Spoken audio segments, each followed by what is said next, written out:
check your phone? I did. What is that picture? It says click coking to you. Yes. She looks like she's been coking. She meant coming to because that was in anticipation of her episode. I'm sure. Welcome to Namely 90s. Wow. The podcast that takes you back to the time before smartphones, Google, and Y2K. Join your hosts as they relive the pop culture that shaped a generation and the parts that many people wish they could forget. Listen in to the conversation about how the decade defined those who spent their childhood there and how it shaped them as adults. So, turn down the grunge and dial up the internet. Let's get started. It's time for Namely 90s. That's right. You're listening to Namely 90s. My name's Andrew, and over there is Brandon. That's me. You can find us online at namely90s.com or on Twitter and Instagram at namely90s with a 90s. If you'd like to watch this show on YouTube, head on over to namely90s.com/YouTube. And finally, if you'd like to support this show and us, head on over to patreon.com/namely90s with a 90s. Anyway, that was, why did I sound like that? Here we are again. Another podcast. It's like getting pumped. We're finally catching up and getting ahead for once. You may have noticed that we've been very down to the wire on our podcast recordings since Andrew's got his shed. It's very nice. You can just walk out and record at night or later. But me being the ever worrier, I like to have us at least be at least one in the can going into the following week. I do need to point something out though, which is if the last episode was 74, yes, and then the podcast of horror 2 is episode 75, and it's November 1st, is episode 76 not November of 1994? What? Where we would be in November at that time. Yes. The thing says October. Is it just a typo, or are these things actually from November? That would be a typo. Ah, good. Okay. I was like, well, we didn't just prep the wrong month. You may notice that I just take the previous outline. So this is a bunch of inside baseball. Andrew's looking at the outline that I sent him for the episode. I take the previous outline, then save it, and then change all the dates that I remembered to, and add in new stuff. So spoiler alert, this is the November 1994 episode. Yes, which you would know by clicking on it because you're listening to it. Indeed. It's in the title. Wow. This is great podcasting. You know, they right now listening may even know what the topics are before you. Ah. Because it's in the title. So anyway, where were we? Well, you questioning my sanity and me making fun of you for doing your due diligence. I think that's where we were. Speaking of due diligence, that's not a good transition at all. No. Animaniacs came back again. Yeah, did you ever watch the first season of the reboot? You know, I don't remember how far I got into it, but I watched a handful of episodes. It was perfectly serviceable. Perfectly serviceable. Well, that's the mark of a great creative endeavor. I mean, it was, it's Animaniacs, but it's also modernized, and they walk the line of it's for kids, but it's also for nostalgic grown-ups, but it's also back in the day it was for kids, but also so thinly veiled sex jokes, basically. Okay, so I didn't send you the promo before we left, but there is one promo. Or before we started this, we're recording this ahead of time, so we haven't seen this yet. But there's a promo, the first clip for for season 2 came out a couple weeks ago prior to the episodes coming out. And it features a very timely, super timely 80s cartoon reference to the Thundercats. Oh, do you remember the Thundercats? I mean, I'm aware of it. Yeah. So, Yakko and Wacko is like, I think Yakko's Lion-O and Wacko is Snarf, and then Dot is Chitara. Okay. So if you put that into Google right now, do you know who Chitara is? No, I do not. She may be one of the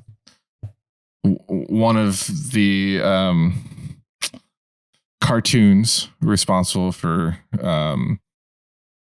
awakening a lot of furries. Oh, she's overtly sexualized? She has very long legs. Okay. So having Dot be Chitara, and also in the preview, for some reason her clothes disappear because Chitara has a leotard, but the upper body's all black. I think put some nerds into a coma seeing Dot as Chitara. Just saying. And it was just too much. Yeah, I got reprimanded. I'm seeing a lot of fan art. Hopefully you left your safe search on. It is. Good. Do I have safe search on? Probably not. Why would you have safe search on? Well, I mean, because I think it's default.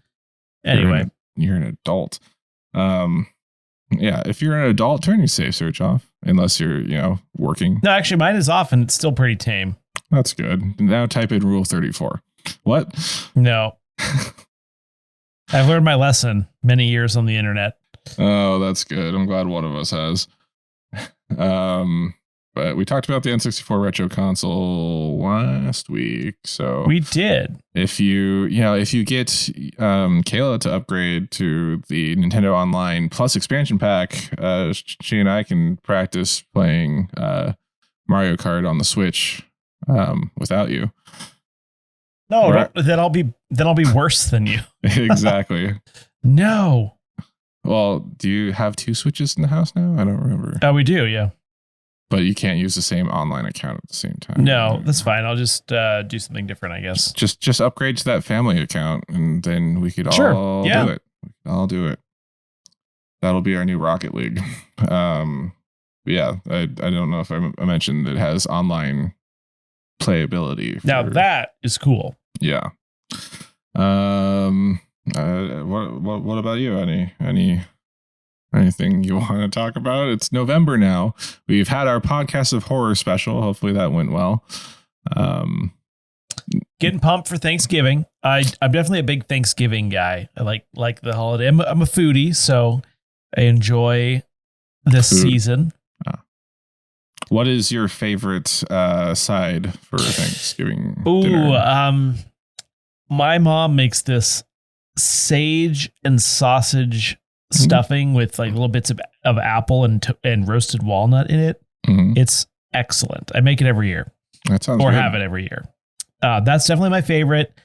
I just get we get the mashed potatoes. We've got usually creamed corn. We make our own creamed corn. So good.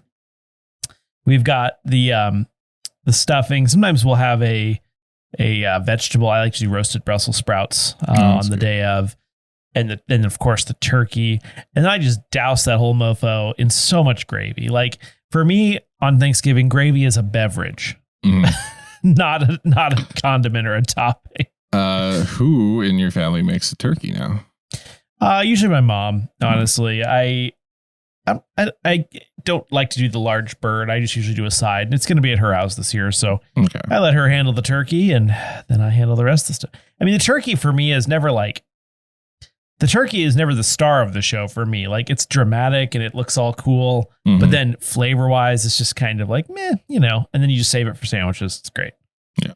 I'm a dark meat guy, so I don't know. I just personally, like, if you want a really flavorful turkey, you gotta brine it. And like, who has a space for a giant turkey in their fridge? It's just, it doesn't work. It is colder out there. Can you just stick it in a pot in the backyard? Honestly, probably at that time of year you could, but I did see people dry brining, and apparently that works really well. How about you? What's your favorite side dish? For me, Thanksgiving, as a kid, it was always the mashed potatoes, because then you make a little crater and you put the gravy in. Every year there would be a sweet potato pie, or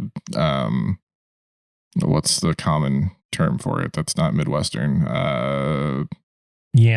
Yams or sweet potatoes with the marshmallows on top, and every year it'd be like, ooh, marshmallow casserole, and then would be thoroughly disappointed.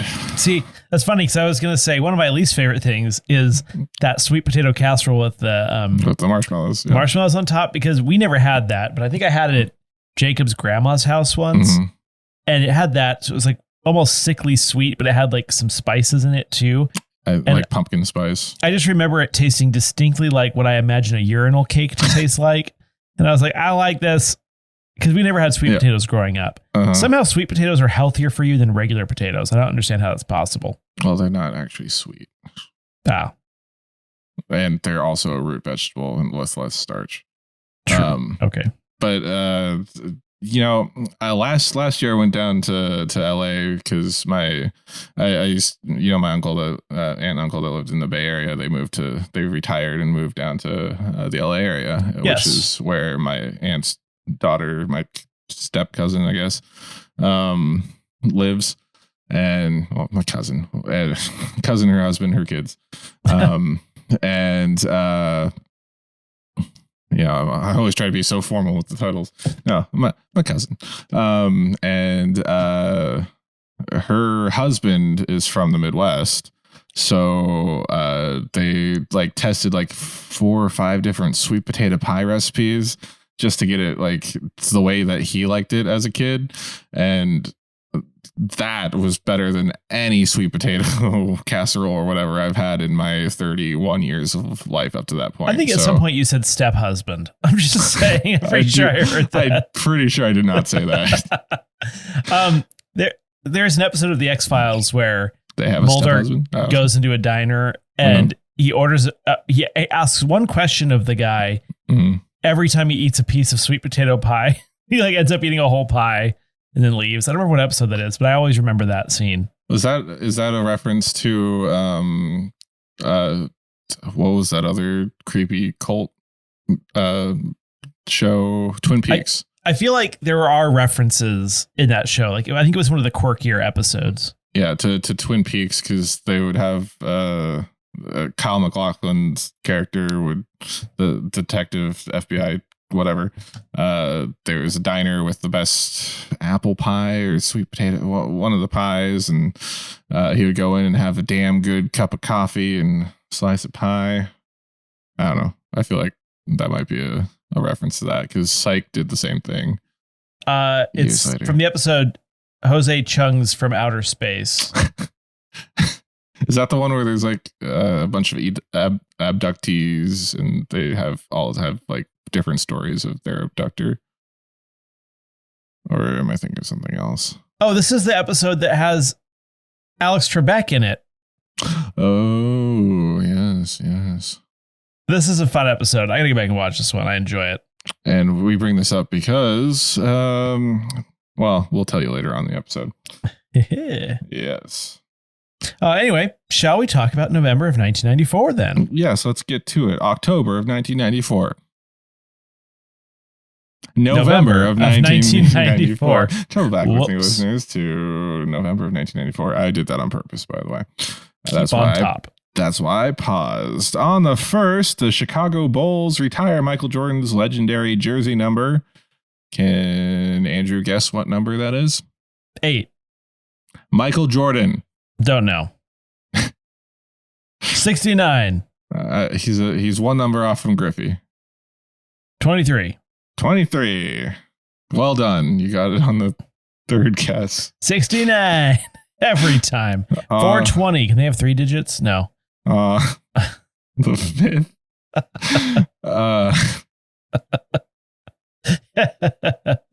Ronald Reagan announces he has Alzheimer's disease via a letter. Oh, okay. I assume it was an open letter to the American people. On the 7th WXYC student, did you have a comment on Alzheimer's? Not that I would recommend recording and broadcasting. On the 7th WXYC student radio at the University of North Carolina, Chapel Hill makes the world's first internet radio broadcast. Wow. Was that using Shoutcast with Winamp? That was pre-Winamp if it was 1994. I imagine you're right.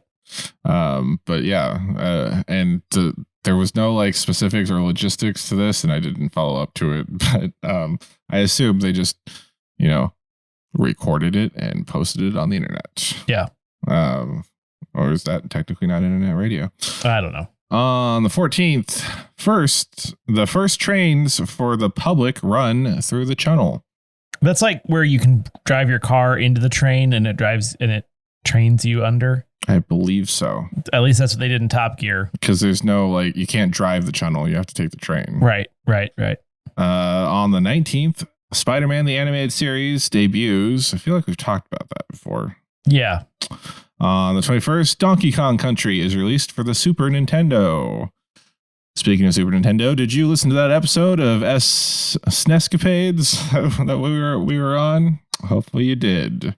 Yeah, we were stellar guests. On the 22nd, Dark's Montgomery. Docker? I think it's Darcy. Okay. I've heard it. Docker Montgomery was born. Stranger Things. He was also he played Jason in the 2017 reboot movie of Power Rangers. Okay.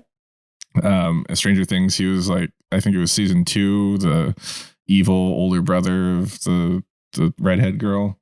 The evil older brother. Might have been. Yeah, I think that was season 2. Also on the 22nd, the Sega Saturn is released in Japan. On the 28th, Jeffrey Dahmer is... I always put an L in that name. Jeffrey Dahmer is clubbed to death by a fellow inmate. Was he not he was the Unabomber, yes? No. He ate human flesh. He ate people. I'm surprised he didn't just eat the guy clubbing him. On the 28th, Wheel of Fortune introduces a special wedge in between 2 small bankrupt wedges. Can Andrew guess what denomination of money it is? Is it $1,000, $10,000, $100,000, or $1 million? Well, I know it's $1 million now. That is true. However, I would guess it's 100,000. Is that your final answer? Yes. It's actually only $10,000. Oof. Yes, and they kept that wedge that price until 2006. Wow. Yeah. Really? That seems low. Did you know that Melissa Joan Hart won $1 million on Celebrity Wheel of Fortune? Wait, she won how much? $1 million, probably to charity. Well, yeah, it was for charity. We follow her on the Namely 90s account, and she said that she didn't win the final clue, but you were right. She did win the $1 million, which the category was food, and it was bran muffin was the thing. And the final prize puzzle, clue, yeah, or what do they call it? Final puzzle. Final puzzle, yeah, and she had spun in the little thing because you have to get the $1 million earlier in the episode. Yes, and then you have to spin the $1 million. Yeah, so it landed on that, and she says in her little video, Lacey Chabert had to tell me how rare it was for someone to get that, and yeah, burn muffin. But I'm assuming this is all going to charity. Yeah, the charity was at youth villages. Good. Well, I mean, I wonder if they're a little lax with the $1 million wedge on charity night. Yeah, maybe. But still, that's crazy that she spun it. It's like Now, if every single one of them was the billion, that would have been funny. But Vanna looked surprised, so that's cool. Good for Melissa Joan Hart. Yeah. Sabrina and or Clarissa. Finally, ending out. You okay? Me? There was an audio glitch that I just heard. Yeah, I'm fine. Okay. Finally, blah, blah, blah, blah, blah. Finally, on the 30th, the Beatles release Live at the BBC, the first album they released in 25 years. I would like to just clarify that is BBC, the network. The network. Which the other BBC would be something that Andrew leaves a safe search off for. In the box office. On the 3rd, we have the NBC Blackout crossover event occurs, which actually should have been, oh my God, for these got mixed around. Sorry, also on the 3rd, the NBC Blackout crossover event occurs. You'll learn in a moment. And also on the 10th, Sesame Street celebrates its 25th anniversary. Okay, in the box office, we have on the 4th, Double Dragon. Based off of the video game Double Dragon. I'm pretty sure it was very bad. On the 11th, we have Interview with a Vampire, The Vampire Chronicles, starring, I want to say that was Tom Cruise. Kirsten Dunst is in that one. Okay. Right? I don't know. I'm aware of it. I know Tom Cruise is in it. I always get that confused. The other weird vampire one. Interview with a Vampire was... Yeah, Kirsten Dunst, Brad Pitt, Tom Cruise, and Christian Slater. Wow. Yeah. Star-studded cast. Well, that was the one that kind of put Kirsten Dunst on the map, I think. That was pre-Jumanji. Also on the 11th, The Santa Claus. Oh, yeah. Yeah. On the 18th, Miracle on 34th Street, the remake with, I want to say her name was Mara something. The girl that played Matilda. Yeah, that sounds right. Also on the 18th, Star Trek Generations. On the 23rd, we have Junior. Do you know what Junior is, Andrew? Have you heard of this movie? I do.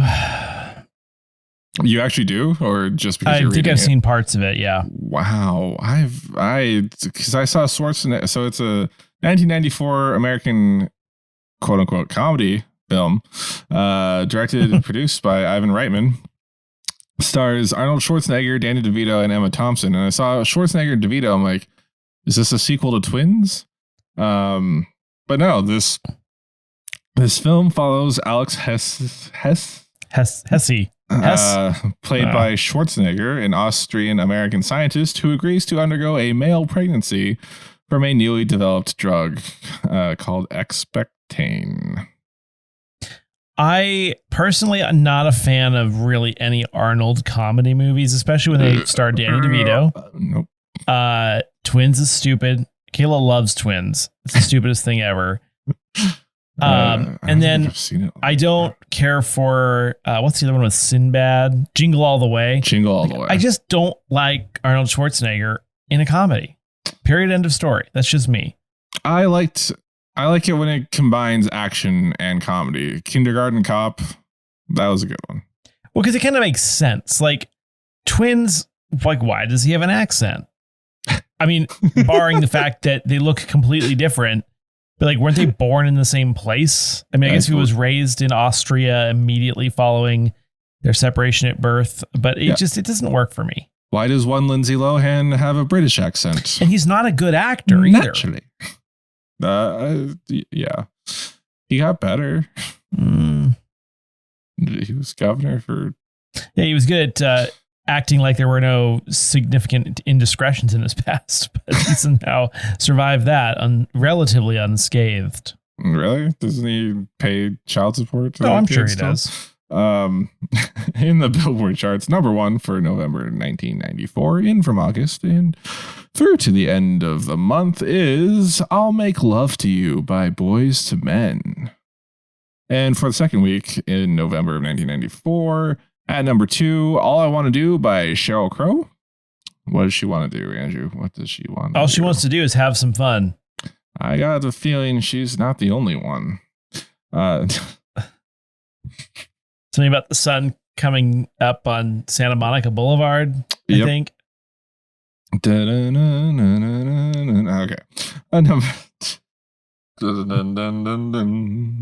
Number 4, Here Comes the Hot Stepper by Ini Kamaze. Number 15, I'm the Only One by Melissa Etheridge. I'm not sure if I know that one or not. I do know it. It's very familiar. I had to look it up, but I'm pretty sure I know it. Because you hear Melissa Etheridge and you think, "Come to my window." Yeah, that's what I'm thinking of. Is that the song? It's not the same song. Okay. I gotta sit through a Squarespace ad though. Hold on.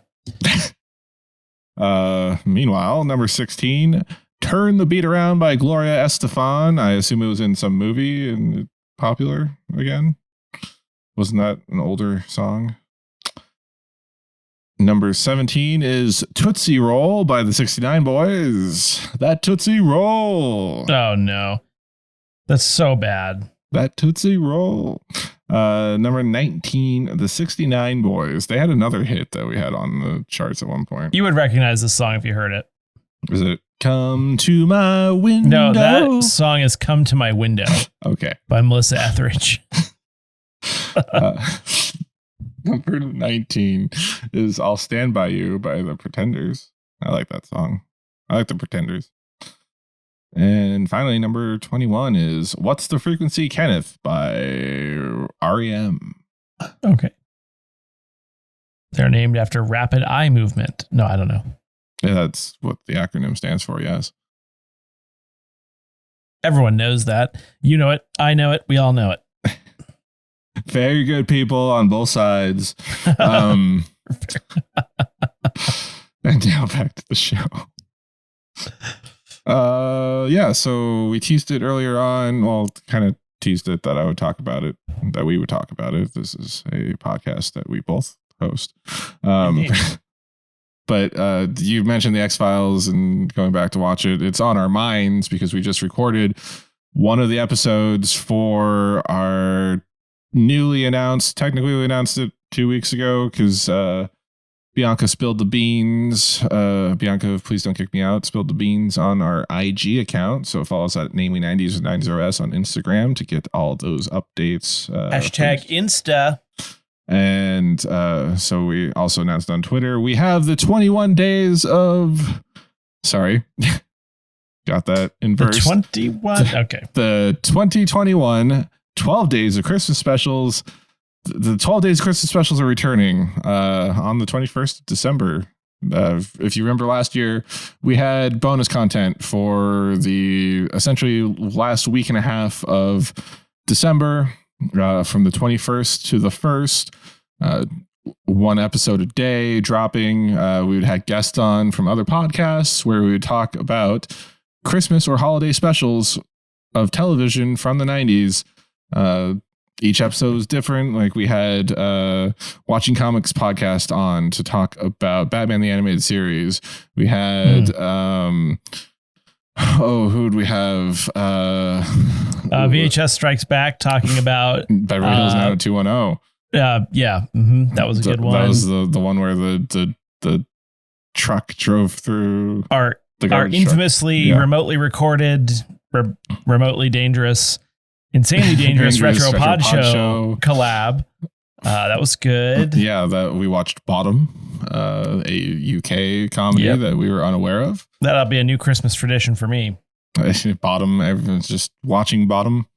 What else? We did Sabrina the Teenage Witch. We did Xena Warrior Princess. Oh yeah. Kathy Kenzora did Seinfeld with us. That was way too much fun. So get hyped for that. We are going to be doing it again. And funnily enough, funnel cake enough. The Mrs. Andrew, whose name is Kayla, will be joining us for a Christmassy special. Where's my brain? A Christmassy special to kick it off on the 20th. A pre 12 Days of Christmas special. If you will, because that's a Monday, and Andrew's very anal about having us post on Mondays. Listen, we've never not posted a Monday episode. This is true. I take pride in that. And so we will be doing her own very special episode on Jingle All the Way. 13 episodes in a row. Technically, it's not a part of the 12 Christmas specials because it's not a TV show. It's Kayla's own Christmas special. It's like a baker's dozen now. It may also be a December, whatever episode that is, December 1993, December 1996. Who knows? We don't. We haven't recorded it yet. But that's all what to look forward to towards the end of the year from Namely 90s. Indeed. Tune in on your podcasting platform of choice. Podcast platform of choice, whatever. Before we have to start worrying about what we do after we run out of episodes. Indeed. All right. Anywhere you want to go? Well, now I have to be honest, you've piqued my curiosity with this Blackout thing. How do you not remember the one with the blackout? I remember one of the 3 shows having an episode about a blackout, but I was not aware that it was tied into other blackouts on other shows. Okay, so what we're going to talk about the Blackout. This is a crossover event, a Thursday night must-see TV crossover event on NBC where a blackout in New York, which strangely enough, all 4 shows were based in New York on their Thursday night comedy lineup, must-see TV, where in an episode of Mad About You, Helen Hunt's character precipitates a citywide power outage after meddling with the cable hookup on her building's rooftop. Because that's how that works. I mean, I know the U.S. Power grid's not that reliable, but I don't think you can accidentally take down a whole city because you plug the wrong cable in. I mean, it's the 90s. You never know what, True. what was jerry-rigged to do what at the time. So that was the Mad About You episode, Blackout, which leads directly into the next episode, which is Friends, the one with the blackout, where Chandler gets stuck in an ATM vestibule with Jill Goodacre, and Ross attempts to tell Rachel his feelings for her, and while they're trying to find a cat, and then Rachel finds the hunky, what's his name? Italian guy, was it Paolo? Yes. Paolo. Yeah. It's also known as the episode to coin the term friend zone. Okay. Isn't that crazy? That didn't exist before misogynists wrote it into this. Now, what? Do you feel like the term friend zone, is like a form of toxic masculinity? Oh, it absolutely is. Like, okay. But again, it's okay to be friends with a woman and not be trying to get in bed with her. Let me tell you how Friends has ruined my any chance of having a proper relationship over the course of. However, how old am I now? How old this was when this was on? But I very much when I was younger saw myself as a Ross looking for his Rachel. That's so. But eventually I realized how terrible that relationship was. Yet I still root for it. I don't know why. Yeah, it was very unhealthy. Yeah, super unhealthy. They were terrible for each other. He was domineering and toxic. On again, off again. They were on a break. He would be instantly jealous of any male coworker. It was the Harry met Sally conundrum. Yeah, where it was very toxic. Yeah, men and women can't be friends. But yeah, so Thank you, Friends, for introducing me to the friend zone. And yeah, it also introduced Mr. Heckles. That was the cat? No, that was the old guy underneath him. Oh yeah, yeah. Complain about them making noise when they weren't making noise.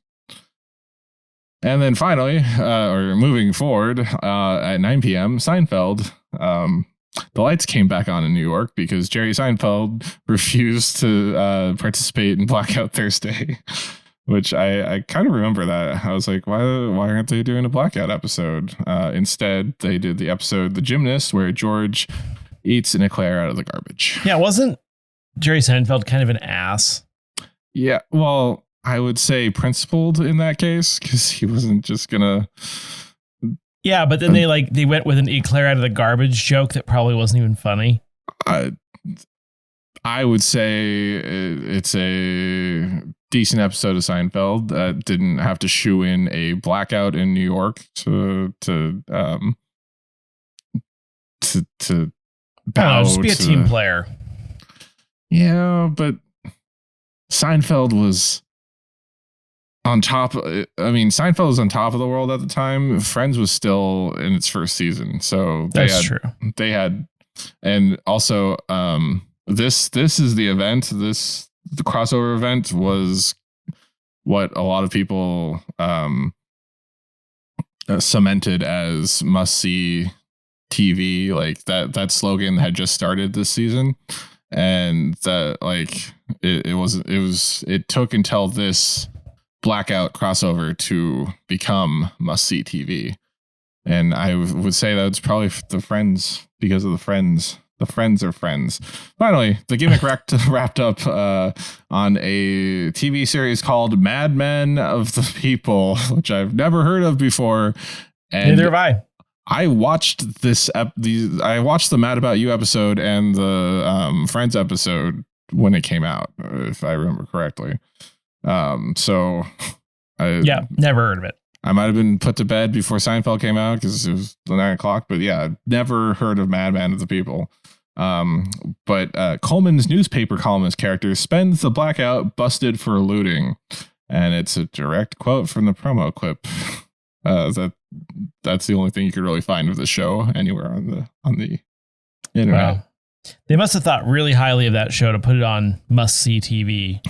Thursdays at 9:30, and now it's can't see TV. Ooh. But while this wasn't like the first crossover event, it's the first one that I remember in my mind. It's the first one from the 90s that I could really think of. NBC did gimmicky stuff like this over the years, like Green Week or Green, like the Thursday night environmental night or whatever. Because I remember 30 Rock had who plays Ross? David Schwimmer. David Schwimmer. David Schwimmer guested on 30 Rock during a Green Week episode. Oh, I see. As like environmental man, and it was pretty bad. Actually, it was pretty funny, but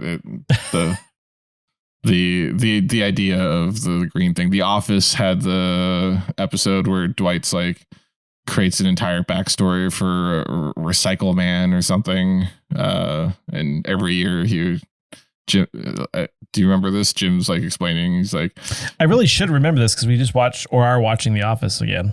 It's one of the mid-seasons episodes. No, I don't know. He's like, everything took a turn like a year or two ago when Green Man's home planet was destroyed, and now he's a avenger for recycling. And I don't know.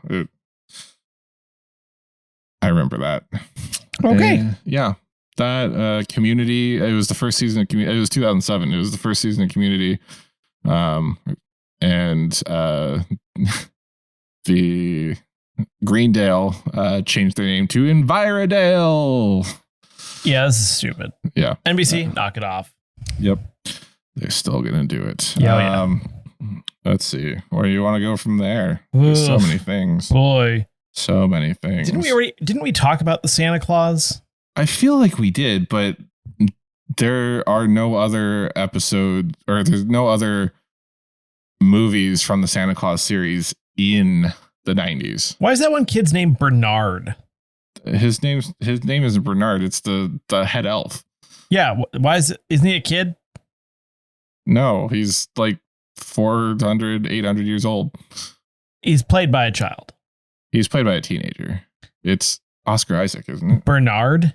I don't know. I always thought that was dumb. Well, I mean, that's the point. It's supposed to convey that he's an old, like the girl with the hot cocoa. She was like 12,000 or 1,200.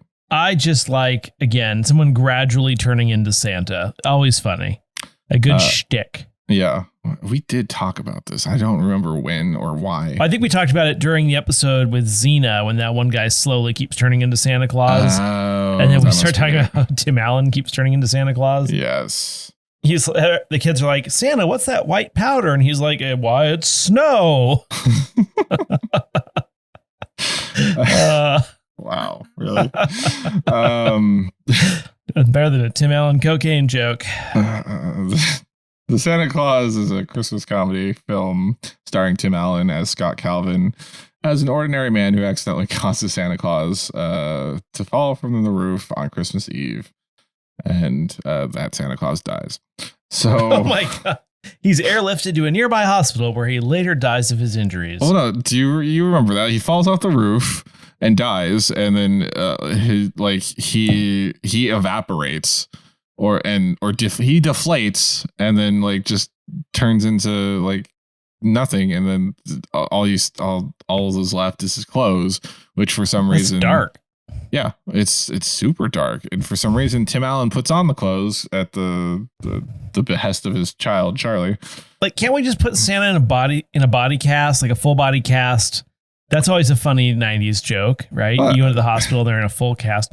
Oh, there was wasn't there a Got Milk commercial like that? Yes. There was a guy in a full body suit and someone gives him cookies, but like they don't give him milk or something. And you see his eyes just like, yeah. If you remember back 2 episodes ago, we talked about the Got Milk commercials. Yeah. That transition was smooth and creamy, just like cold frosty milk directly from a cow udder near you. Not sponsored by milk. Was that Family Guy? No, I just made that up. Oh, well, it sounded familiar. I was impressed. We just had a conversation about jokes. Anyway, the film grossed 189 million and received positive reviews from critics, which was... Yeah, it's fun family movie, except for the deflating dying Santa Claus part. Yeah, Judge Reinhold's in it as Charlie's future stepdad or stepdad. He's the one that's like always trying to be friendly to Tim Allen's divorcee.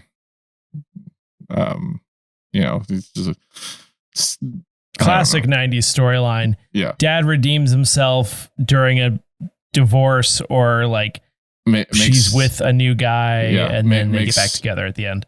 Makes new guy or dad seem like an ass.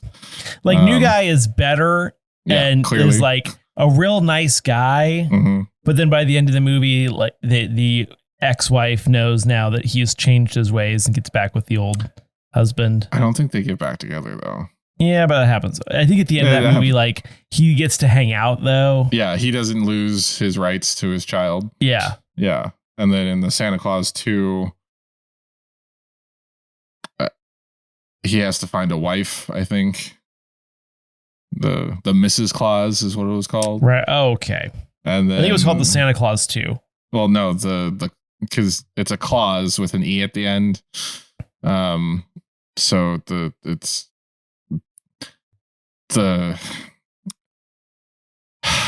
called the Santa Claus 2. I can't believe I know this.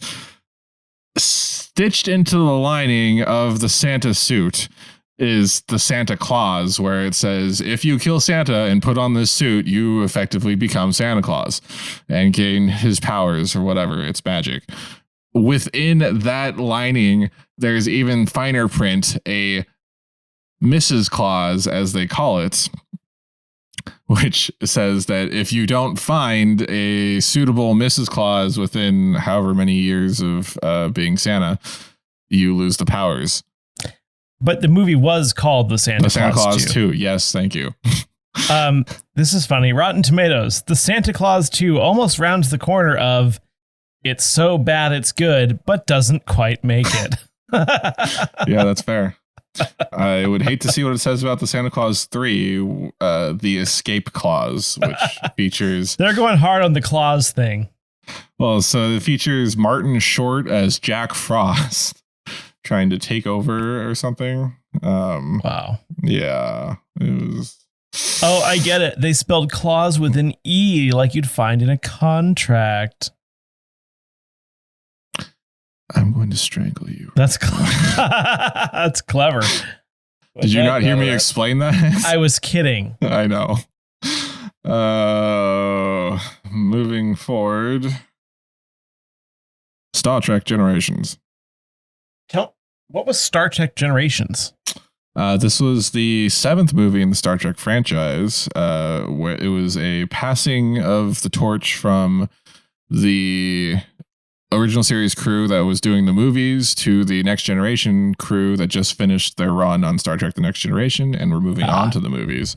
So it starts out in, I don't know, it's like at the end of the Kirk timeline. I see. Where they're invited aboard the Enterprise B, which is being captained by Alan Ruck, who I don't think you like as an actor. I was gonna look him up.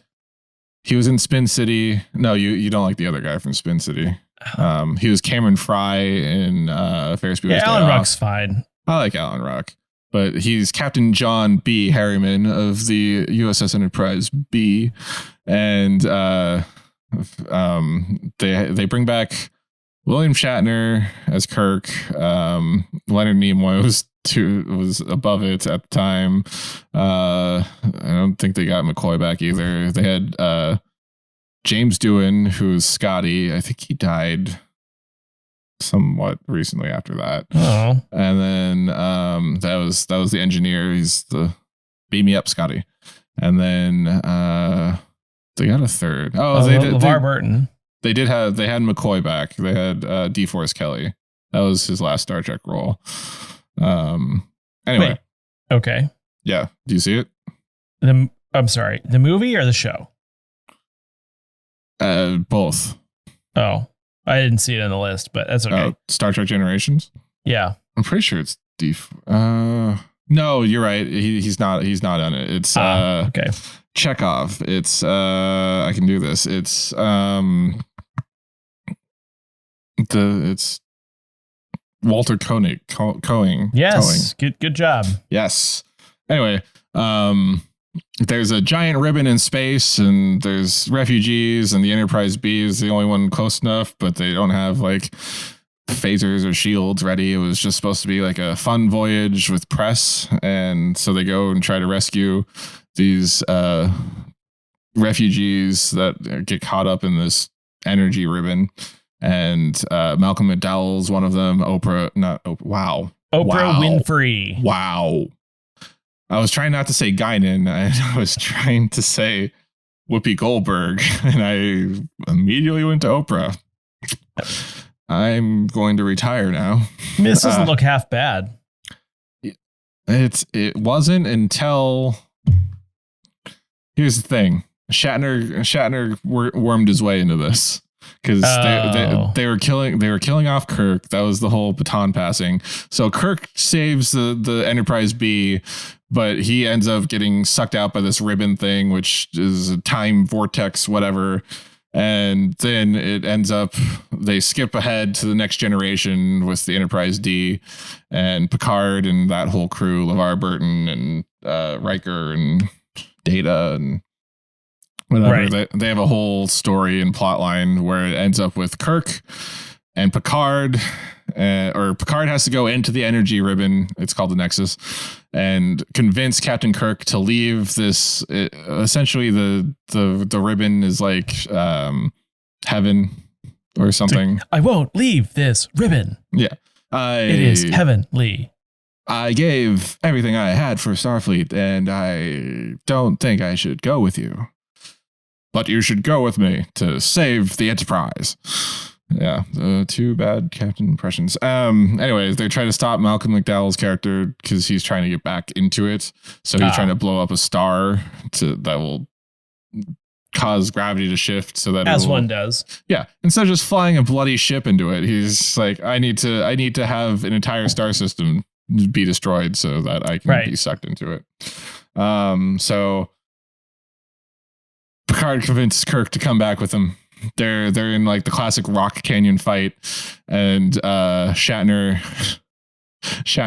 is like chasing him slowly across a bridge because Shatner's old at this point. And, yes. You know, he hasn't run since TJ Hooker was on, and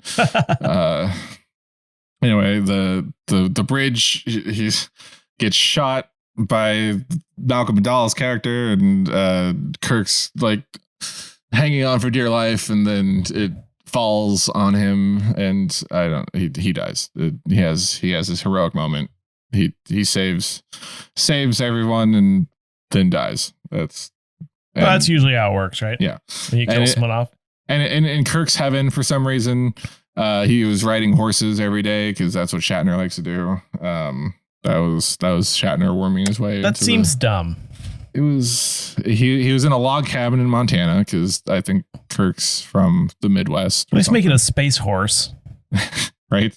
I just put space in front of it. Yeah. It was an okay movie. Everyone says that the odd number Star Trek movies are the bad ones. So this would technically be 7. Next was, I think, First Contact, which is a good one.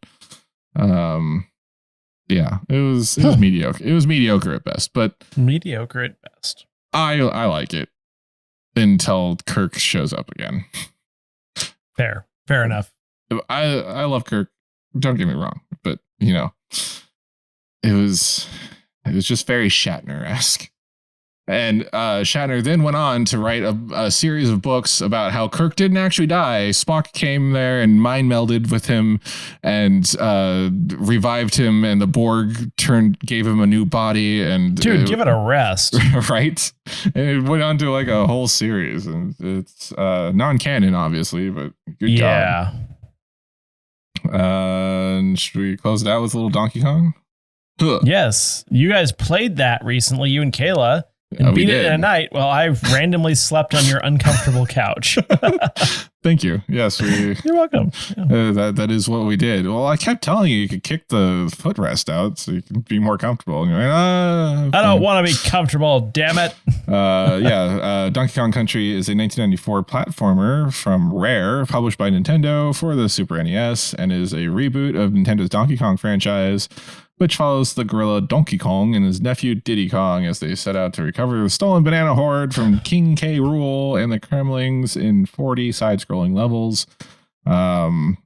It's you did manage to stay awake for like a few levels. Were you entertained while we were playing? No, it was extremely boring to watch.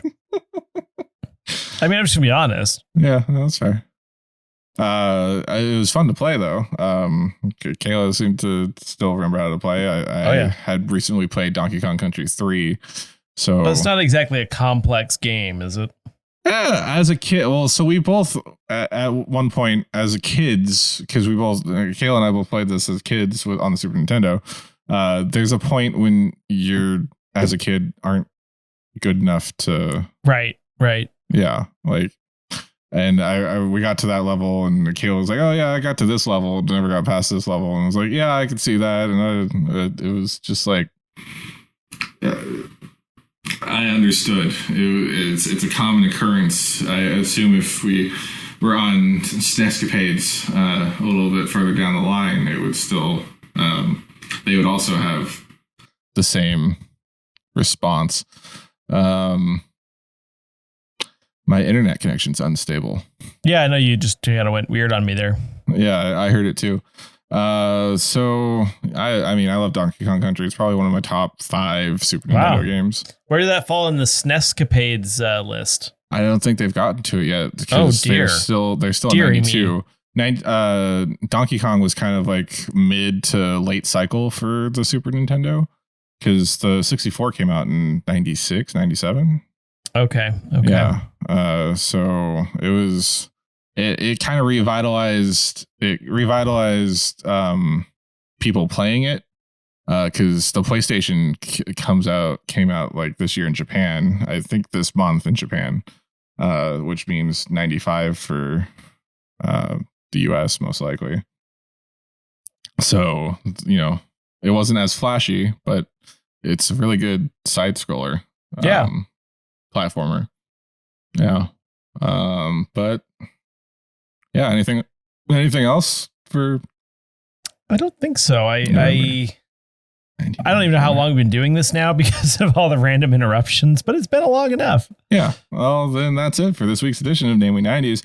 Remember, you can find new episodes out every Monday. Check the episode description for this week's supplemental Spotify playlist curated by yours truly. Join us next week for another November episode. Find us on Twitter and Instagram at Namely90s with 90s, or find our personal accounts at bshwitty and at NamelyAndrew, and tell us what you want us to talk about on future episodes. If you'd like to support the show, please check out our Patreon at patreon.com/Namely90s, also with a 90s. Finally, you can also contact us through our website, Namely90s.com. Please subscribe to us on Apple Podcasts, Stitcher, Google Podcasts, Spotify, YouTube, The Sanity Clause, Deezer, TuneIn, iHeart, and wherever you get your podcasts from. I'm Brandon, that's Andrew, and we will catch you next time.